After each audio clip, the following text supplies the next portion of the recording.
Good afternoon, everyone. Welcome to our pre-match press conference to preview our FA Cup tie with Peterborough. We'll start off with Vinny from Sky. Sean, we'll start with the injury news. Broya and Chimiti, how are they? What's the latest?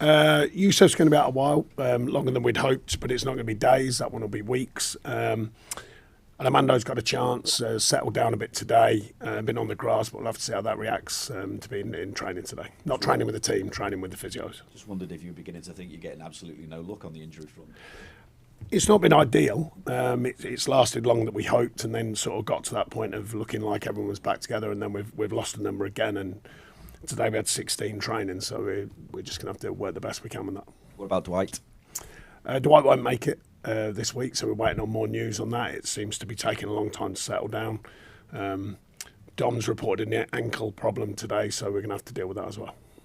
How frustrating is that? I mean, I know obviously there's been a lot of focus on goals or lack of goals, particularly when it comes to Dominic as well, and now he's picked up another injury along with the injuries to Broya and Chimiti. Yeah, of course, it's not helpful. I think the question mark on goals has been there for some time. I've spoken openly about it. Still challenge ourselves to try and find better ways than we are doing to create more chances. But it isn't helpful when you've got very important players injured a lot of the time, which has been unfortunate this season.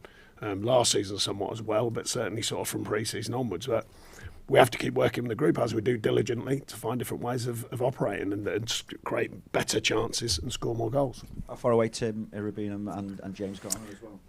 Jimmy might get a chance to join in with us properly, as in the main group next week. Tim's probably about a week behind that, but there are positive signs from the work they've done with not just the physio group, but the sports science group. So got to sort of blend that into training. Obviously, there's still going to be a bit of that needed, as in football training, not just with the sports science team. What about the potential to add to the squad? Jaden Philogene is a name that's been mentioned. Has there been an approach to Aston Villa? As you know, I don't speak about other people's players. There's a number of players that we've spoken about as a group.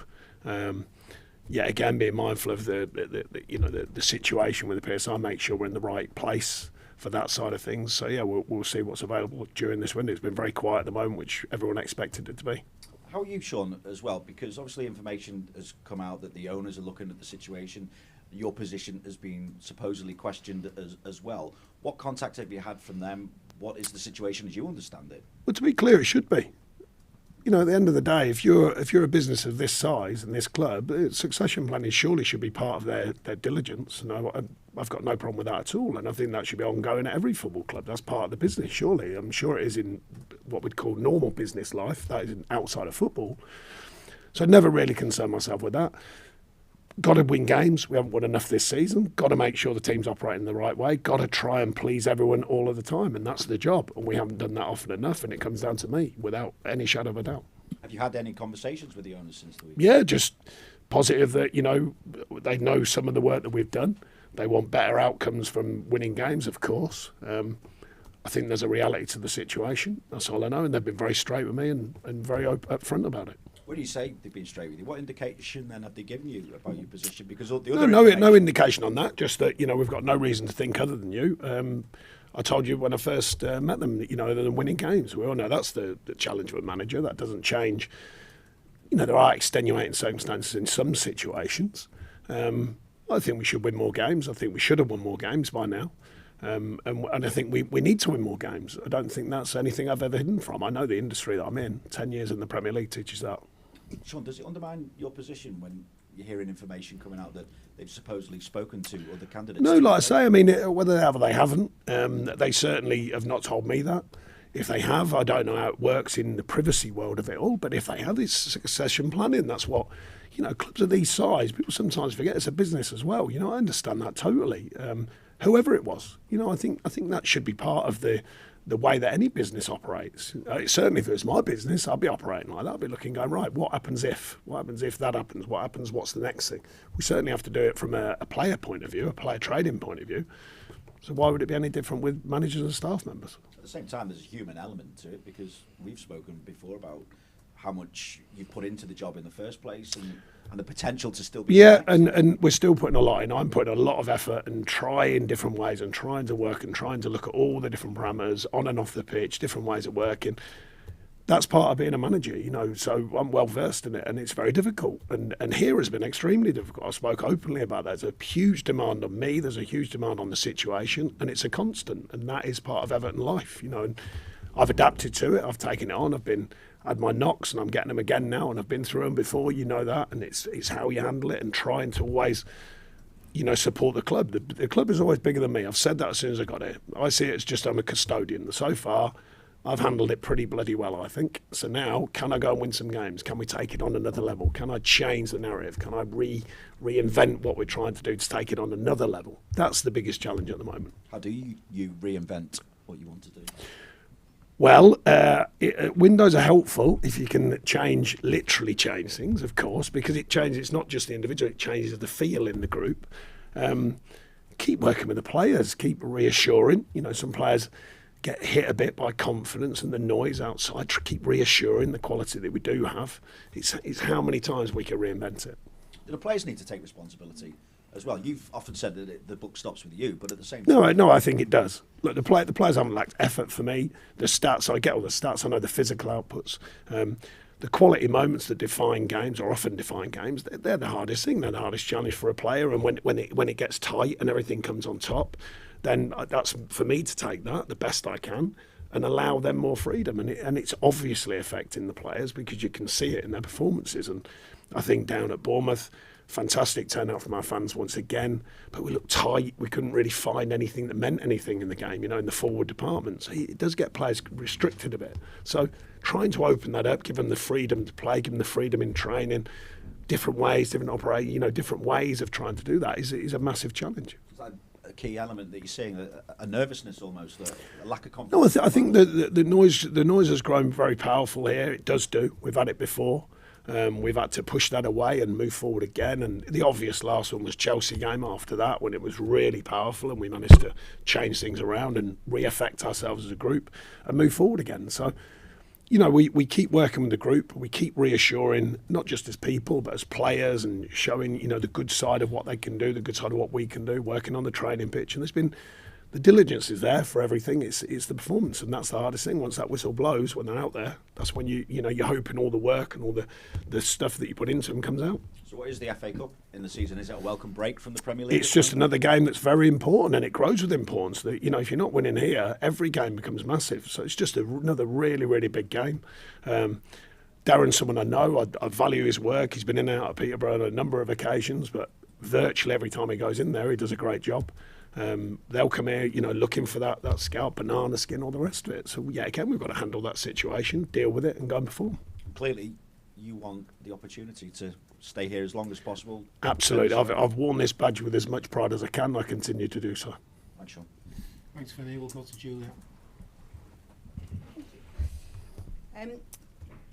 Apart from maybe the last game, that you've had some pretty positive defensive performances against some of the bigger teams in the Premier League. Given this is a lower league side in the FA Cup, can you allow yourself to maybe play in a more attacking style? No, we've not been trying not to play in an attacking style, I can assure you. But when you're playing the likes of Arsenal, Chelsea and Man City, it's not that easy. We didn't get to grips with it at all at Bournemouth. We know that. I don't take any team for granted. I've played in all the levels. I've managed through certainly the top two.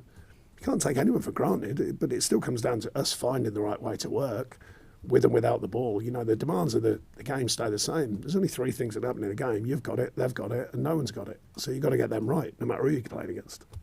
I spoke to you last week about the goals, and that's been an issue. I'm not sure if you watched TV last night, but there was analysis looking across the Premier League at goal scoring since open play goals since the start of last season, and Everton were considerably trailing in that by more than 20 goals. Who takes the accountability for that? And I again, take accountability for everything. And again, then I ask you, how can that be fixed, that situation? Well, like I said, you're working with players, they're human beings. So how can we keep in different ways of remodelling? Now you get to the final third, find the right pass, find the final moment, practice, consistent practice, consistent backing of the players. These are the things that they've been a trend here for a long time. That certainly for 4 or 5, certainly 4 seasons, where that open play stat has been low. It's not like we don't get the stats, by the way. I don't really need to watch TV to get them. We have a department here. Just more the debate last night. Yeah, of course, yeah. No, someone sent me actually. I thought Gareth was very fair. He said we were like a team of the 90s, and he played in that era. And I think everyone from that era knows that was probably, arguably, the best era in the current Premier League because of the dynamic, the force in the play to score goals, but also the resistance, not playing 300 passes at the back, playing 300 passes that if you could. Certainly the teams that them guys played in. So, but the fact is that we know the stats and facts. We know they need correcting. And it's a strange sort of situation. You don't think I sit there and go, no, everything's all right. It's very rare I've done that here, trust me. So it's a constant work in progress. We know the stats, we know the facts. We endlessly look at the players we've got, how we can use them in different roles, which we've got to do again, of course, because it's still not working. Slightly different against Man City, Arsenal and Chelsea. You know, it's fair to say there's different style of games. It's different. You're not going to, very few teams are going to dominate the ball against them. So you do have to be defensively resilient. When it's a team that we think we can open up more, well, what can we do then? Who are we playing? How are they working? What's the dynamic of the group? And it's obviously not where we want it to be. So, of course, we're looking at changes and how we can make it better. You say you wear the Everton badge with pride and you want to stay in this role. Is this FA Cup game important for you personally then? Every game's important now. I've said it all along. That was something it's so apparent when you get to this football club. Every game is massive. Hero and zero is just the ultimate thing here. Win, wouldn't say I'm a hero at the minute, but you win and you sort of know what you're doing. You lose and you don't. It's really, really simple here. Every game is important. I've never taken any game lightly. What is that like to manage in then? Because the expectation is here then. So if you're saying it's literally game to game and has been since day one, what is that like in that? Can you explain that? I think you just adapt to the realities of each club. You come in, I was well aware of I wasn't actually. I've told you before, I considered the state the club might be in, and when I got here, it was considerably different, and not in a positive way. So there was a lot more challenges, which obviously became quite apparent. They were unbeknown to me when I got here. So you quickly learn, right, okay, there's a bigger picture to manage. And I said it's not a coach's role. Now, it's beginning to be a coach's role, but it's been a management role, because I've been managing virtually everything on and off the pitch, the best of my ability, with other people as well, by the way, at sport, but I'm the front of it. So I must make that clear. There's other people involved working very hard, just like I am, to make it right. Now it's gone up a level because we've got stability off the pitch. Can we move it on again on the pitch? And not with massive resources. With the group we've got, if we can work in the market, I'm sure we will, these owners will, if we can, and try and move it forward again. So the challenge just keeps moving forwards. But I've never lost sight of the week to week. I've never lost sight of winning games, even though I've been managing all sorts of other stuff. I know my job and my responsibility, and we haven't been winning enough games, and it's got to change.